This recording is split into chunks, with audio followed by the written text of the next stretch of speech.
Today we take clocks for granted.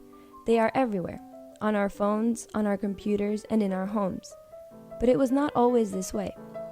The first mechanical clocks, thought to have developed in the later half of the 13th century, were very public and were installed in churches, monasteries, and cathedrals.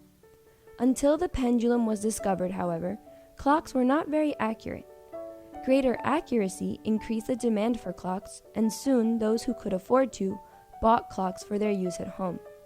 By the 17th century, they had become an item of furniture as well as a status of wealth.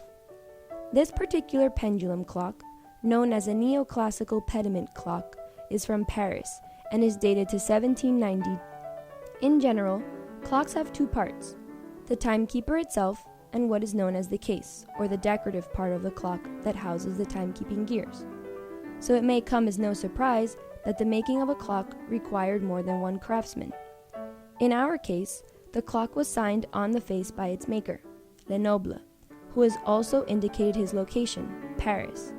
The gilt-bronze mounts of the clock are attributed to François Rèmond, a very well-known gilder and bronze caster who was employed by members of King Louis XVI's court. This clock is neoclassical, meaning it favors references to classical antiquity. Is there anything familiar about the adornment of its case?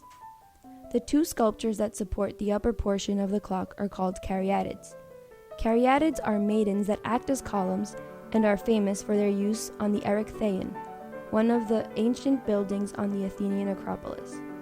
The rediscovery of Pompeii and Herculaneum spurred a great interest throughout Europe for all things classical, and when people embarked on the Grand Tour, they brought back the insights gained from their exposure to the artifacts of antiquity.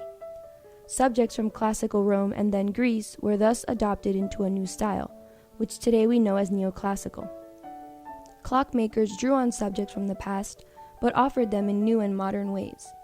Notice in this example the triangular pediment, which frames the clock face instead of a sculptural program, the triglyphs associated with a Doric frieze, the caryatids, the porphyry base, and the symmetry of the gilded figures that adorn it.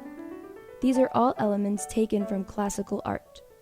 Unlike the Rococo, neoclassical art adheres to straight lines. However, an attempt has been made in this clock to counteract the rigidity of its rectangular shape. The cloth above the heads of the caryatids is draped so that it undulates.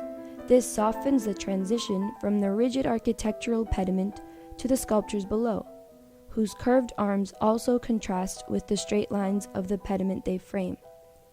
We are invited to focus on the sculptural elements of this clock because the mechanics of the clock are hidden, except for the pendulum, which is adorned with the face of Apollo, the sun god who drives his chariot across the sky every day.